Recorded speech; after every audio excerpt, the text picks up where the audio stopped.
ক্রীড়া ও সাংস্কৃতিক অঙ্গনে আনসার ভিডিপি সাফল্য প্রশংসনীয়। পঞ্চম, ষষ্ঠ, সপ্তম বাংলাদেশ গেমসে পরপর 3বার চ্যাম্পিয়ন হওয়ার স্বীকৃতি স্বরূপ বাংলাদেশ আনসার ও গ্রাম প্রতিরক্ষা বাহিনী 2004 সালে স্বাধীনতা পদক অর্জন করে। আন্তর্জাতিক মানের ক্রীড়া আয়োজন সুষ্ঠু ও নির্ভীকভাবে সম্পন্ন করতে বর্তমান সরকার দেশের 10টি ক্রিকেট স্টেডিয়ামে সার্বিক নিরাপত্তা নিশ্চিতকরণে 379 জন অঙ্গীভূত আনসার সদস্য মোতায়েনের ব্যবস্থা গ্রহণ করেছে। ক্রীড়াকে একটি পেশা হিসেবে প্রতিষ্ঠিত করতে বর্তমান সরকার যাবতীয় উদ্যোগ গ্রহণ করেছে। খেলাধুলার বিভিন্ন ইভেন্টে যেসব খেলোয়াড়গণ কৃতিত্বের স্বাক্ষর রেখে চলেছেন, একটি বেতন কাঠামোর আওতায় এনে বর্তমান সরকার তাদেরকে স্পোর্টস কার্ড প্রদান করেছে।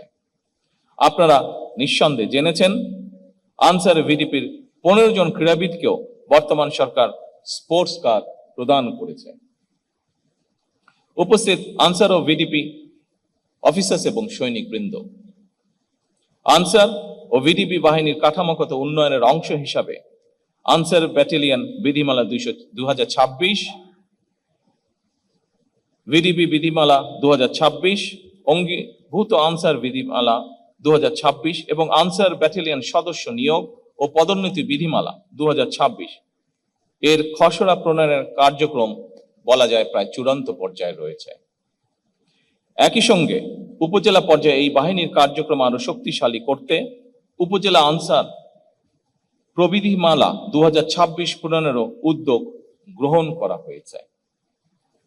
প্রশাসনিক স্বচ্ছতা ও শৃঙ্খলা জোরদার করার লক্ষ্যে বাহিনীর সদর দপ্তরে বায়োমেট্রিক উপস্থিতি ব্যবস্থা চালু করা হয়েছে, যা আধুনিক ও জবাবদিহিমূলক ব্যবস্থার একটি গুরুত্বপূর্ণ দৃষ্টান্ত।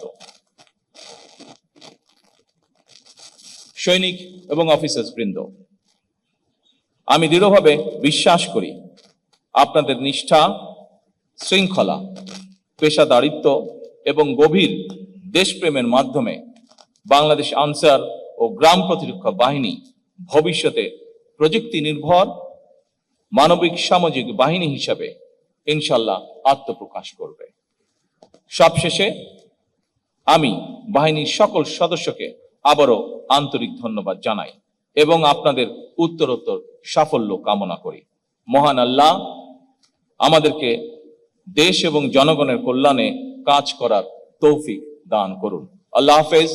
বাংলাদেশ জিন্দাবাদ।